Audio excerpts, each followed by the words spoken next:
ఈవీఎంల మీద వస్తున్న అనుమానాలని కొట్టివేసే విధంగా ఒకవైపు సుప్రీంకోర్టు చంద్రబాబు నాయుడు గారిని అలాగే జగన్మోహన్ రెడ్డిని ఇద్దరిని కలిపి ఒక మాట ఉంది. ఏదంటే గనక గెలిస్తే ఒక రకంగా గెలవకపోతే ఒక రకంగా మాట్లాడతారు వీళ్ళు, ఇది ఎంతవరకు న్యాయం, ఇది కరెక్ట్ కాదు అంటూ కొట్టివేసిన తర్వాత కూడా కొంతమంది వైసీపీ నాయకులు ఎనలిస్ట్ ముసుగులో ఉన్న వైసీపీ సానుభూతి పరులు మాట్లాడుతూ జగన్మోహన్ రెడ్డి దగ్గర ఈవీఎంల హ్యాకింగ్ పై పక్కా ఆధారాలు ఉన్నాయంటూ కొండ బద్దలు కొట్టే పరిస్థితి. అసలు ఎలా చూడాలంటారు? నిజంగానే ఈవీఎంల హ్యాకింగ్ అనేది జరిగిందా?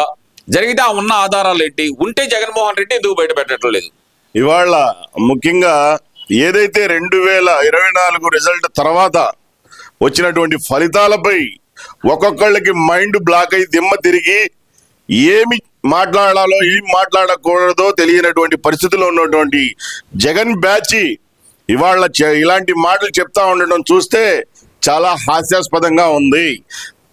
అయితే మరి జగన్మోహన్ రెడ్డి గారి దగ్గర పక్కా ఆధారాలు, ఈవీఎంలపై ట్యాంపరింగ్లపై ఆధారాలు ఉంటే మరి సుప్రీంకోర్టుకి వెళ్ళమనండి, ఎందుకు వెళ్ళట్లేదేనా? ఇవాళ ఒకటే చెప్పవచ్చు ఖచ్చితంగా, భారతదేశంలో ఏదైతే ఎన్నికలకు ఉపయోగించేటువంటి ఈవీఎంలు ఉన్నాయో వాటికి ఎటువంటి దానిపై చేయడానికి, ట్యాంపరింగ్లు చేయడానికి ఎటువంటి ఇది లేదు అని చెప్పేసి గతంలో సుప్రీంకోర్టు కూడా ఎన్నోసార్లు చెప్పినటువంటి పరిస్థితి, ఎంతో మంది మేధావులు కూడా వివరించినటువంటి పరిస్థితి మనం మీడియా ముఖంగా చూస్తా వస్తున్నాం. అయితే ఇవాళ కేవలం టైంపాస్ రాజకీయం, ఎందుకంటే ఇవాళ ప్రజా రాజకీయం అనేది జగన్మోహన్ రెడ్డికి లేదు, కేవలం ఆయన యొక్క టైంపాస్ రాజకీయం. అది కూడా కొన్నాళ్లే, ఆయనకు కూడా మరి ఆయన కోర్టులకు వెళ్ళలేని స్థితిలో ఉన్నాడు. ఆయన వెళ్ళటం కాదు కదా, ఆయనకి సంబంధించినటువంటి అన్ని కేసులు కూడా కోర్టులకు వచ్చి ఆయనే ఊచలు లెక్క పెట్టడానికి వెళ్ళిపోబోతున్నాడు. ఖచ్చితంగా ఇది జరిగే ఉదంతం. దీన్ని వీక్షించడానికి చాలా మంది ఎంతో ఆతృతంగా ఎదురు చూస్తా ఉన్నారని చెప్పేసి ఈ సందర్భంగా చెప్తా ఉన్నాను.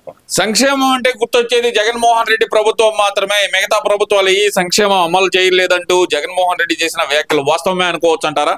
ఎట్లా అనుకుంటాం సార్, గతంలో మైనార్టీలు కానీ, ఎస్సీలు కానీ, ఎస్టీలు కానీ ఎవరికైనా మరి వారి యొక్క వృత్తులపై సంక్షేమం లభించిందా? మరో పక్క పెన్షన్దారులకు చివరిలో పెన్షన్లే ఆపేసేసి ప్రాణాలు బలి తీసుకున్నటువంటి దయనీయ ప్రభుత్వం నడిపినటువంటి పరిస్థితి అప్పుడు జగన్మోహన్ రెడ్డిది.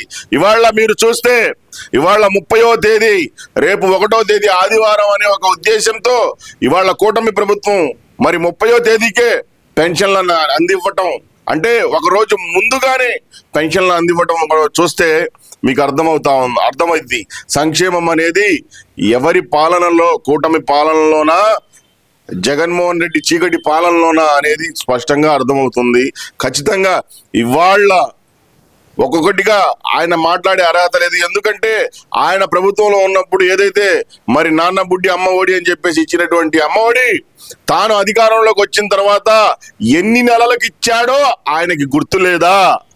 ఇవాళ కూటమి ప్రభుత్వం ఒక పక్క దివాళాగా ఉన్నటువంటి రాష్ట్రాన్ని గాడిలో పెట్టి ఏదైతే అస్తవ్యస్తంగా ఉన్నటువంటి అడ్మినిస్ట్రేటివ్ పోలీసుల వ్యవస్థ కావచ్చు, రకరకాల వ్యవస్థలు కావచ్చు, వాటన్నిటిని సరైన గాడిలో పెట్టుకుంటూ మెల్లమెల్లగా మొత్తం నీట్గా మరి ఏదైతే మొదటిగా డిఎస్సీలు కానీ, తర్వాత ఏదైతే గ్యాస్ సిలిండర్లు కావచ్చు, పెన్షన్లు కావచ్చు, మరి రేపు పండుగలతో మరి పండుగలకి అనేక పథకాలు కూడా మళ్ళీ ప్రవేశపెట్టబోతున్నటువంటి పరిస్థితి ఇవాళ ఆంధ్ర రాష్ట్రంలో నెలకొని ఉంది.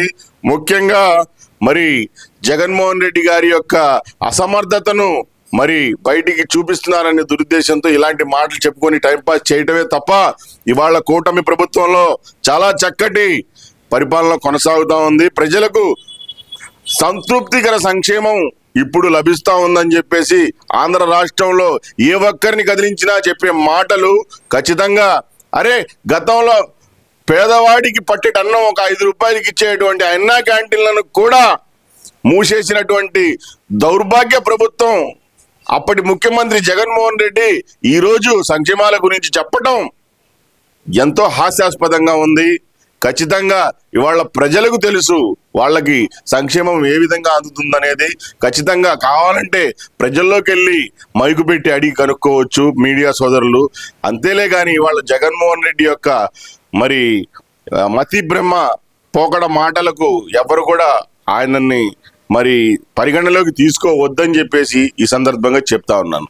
ప్రతి కుటుంబం నుంచి సంవత్సరం లోపు కూటమి ప్రభుత్వాన్ని ముఖ్యంగా చంద్రబాబు నాయుడు గారిని ప్రశ్నించే విధంగా పల్లెటూరు నుంచి ప్రతి కుటుంబం నుంచి ఒక వ్యక్తి బయటకు రావాలి, అలా తీసుకొచ్చే బాధ్యత అక్కడ వైసీపీ కార్యకర్తలు తీసుకోవాలి అంటూ జగన్మోహన్ రెడ్డి చేసిన వ్యాఖ్యలు ఎలా చూడాలంటారు? ఇది సాధ్యమయ్యే పనేనా? ఏమండి, ఇవాళ ముఖ్యంగా జగన్మోహన్ రెడ్డి కళ్ళు పెద్దవి చేసుకొని చూసుకుంటే రాష్ట్ర వ్యాప్తంగా సాక్షాత్తు వైసీపీ అగ్రనాయకులు కావచ్చు, గ్రౌండ్లో ఉండే కార్యకర్తలు కావచ్చు, ఇవాళ చంద్రబాబు నాయుడు గారి యొక్క పరిపాలనకి ప్రభుత్వ పనితీరుకి దాసోహం అయ్యి హక్కున చేరుతున్నటువంటి పరిస్థితి. మేము కూడా ఒకటే ఆలోచిస్తా ఉన్నాం తెలుగుదేశం పార్టీ కార్యకర్తలుగా. ప్రజల మంచి కోరేటువంటి ఉద్దేశం మనసులో ఎవరికైతే ఉందో వాళ్ళని కూడా కలుపుకొని మేము కూడా ప్రజా సంక్షేమంలో పనిచేయాలనే ఉద్దేశంతో ఉన్నాం కాబట్టి మేము కూడా అలాంటి వారిని ఆహ్వానిస్తున్నాం. ఇవాళ ముఖ్యంగా రాష్ట్ర వ్యాప్తంగా ఏదైతే జగన్మోహన్ రెడ్డి చెప్తున్నటువంటి మాటలు వినే పరిస్థితుల్లో వైసీపీ నాయకులు ఎవరూ లేరు. మెల్లమెల్లగా దాదాపు పార్టీకి సంబంధించినటువంటి చాలా ప్రముఖ నాయకులు ఇప్పటికే కనుమరుగైనటువంటి పరిస్థితి. అయితే ముఖ్యంగా గ్రౌండ్లో అనేది కార్యకర్తలు ఖచ్చితంగా ఆయన చెప్పే విధంగా పనిచేయడానికి సిద్ధంగా లేరు. అది ఆయనకి కూడా ముమ్మాటికి స్పష్టంగా తెలుసు. కాకపోతే కళ్ళబొల్లి మాటలతో పబ్బం గడిపేటువంటి నైజం జగన్మోహన్ రెడ్డిది కాబట్టి ఆ ఉన్న కాస్త కోస్త క్యాడర్ని ఏదో మరి చెల్లాచెదురు కాకుండా చూసుకోవాలనే ఒక ఉద్దేశంతో మీడియా ముందుకు వచ్చి ఇలాంటి చవాకులు పేలుతూ ఉంటాడని చెప్పేసి చెప్పవచ్చు. అంటే ఇక్కడ ఇంకో విషయం, లక్షల కోట్ల సంపద సృష్టించాను నేను, చంద్రబాబు వచ్చి మొత్తం అసలు దాన్ని నాశనం చేస్తున్నాడు అంటున్నాడు కదా మరి జగన్మోహన్ రెడ్డి. ఏం సృష్టించాడు సార్? లక్షల కోట్ల ఆస్తులు ఆయన సంపాదించుకునే మార్గాన్ని ఆయన చూసుకున్నాడు. ఇవాళ రాష్ట్రాల్లో సంబంధించినటువంటి ఏ ఒక్క సామాజిక వర్గ ప్రజలు కూడా వాళ్ళు లక్షాధికారులు అయ్యే విధంగా చర్యలు తీసుకుంటే దాన్ని సంపద సృష్టి అనొచ్చు. ఇవాళ మనం చూస్తే రాష్ట్రంలో ఎన్నో మరి పెట్టుబడి సంస్థలు ముందుకు వస్తా ఉన్నాయి. గతంలో జగన్మోహన్ రెడ్డి అధికారంలో ఉన్నప్పుడు దౌడో పరుగో అని పారిపోయినటువంటి పరిస్థితి. పరిశ్రమలు లేకపోతే సంపద ఏ విధంగా సృష్టించగలరు? ఏ ఒక్క సంపద కూడా మరి పరిశ్రమలపై ఆధారపడి ఉంటుంది. ఈయన కేవలం ఆయన యొక్క ఆస్తులు లక్షల కోట్లు కూడబెట్టుకోవడానికి ల్యాండు, వైను, శాండు అనేక రకాల మార్గాల్ని మరి ఇంప్రూవ్మెంట్ చేసుకుంటూ ఆయన యొక్క ఆస్తుల్ని లక్షల కోట్లలో కేవలం పెంచుకోవడానికే ఆయన యొక్క ప్రభుత్వ పరిపాలన కొనసాగిందే కానీ వాళ్ళ సంక్షేమం అనేది, సంపద అనేది వాళ్ళ రాష్ట్రంలో ప్రజలు సుభిక్షంగా మరి ఎంతో హ్యాపీగా వాళ్ళ యొక్క జీవన వనరులు మరి పెంపొందించుకునే విధంగా చర్యలు తీసుకుంటే దాన్ని సంపద సృష్టి అంటారు. ఇవాళ ఏదైతే రాష్ట్రానికి సంబంధించిన సంపద అంతా ఆయన ఆస్తులు పెంచుకోవడానికి దోచుకున్నాడే కానీ ఎటువంటి సంపద సృష్టి కూడా ఆయన సృష్టించలేడు అని గ్రహించారు. కాబట్టే రాష్ట్ర ప్రజలు ఆయన్ని 2 నామాలు పెట్టి జగన్మోహన్ రెడ్డి అని ఒక నామకరణం చేసి పక్కకు పంపించేశారనేది మన అందరం తెలుసుకున్నటువంటి నిజం.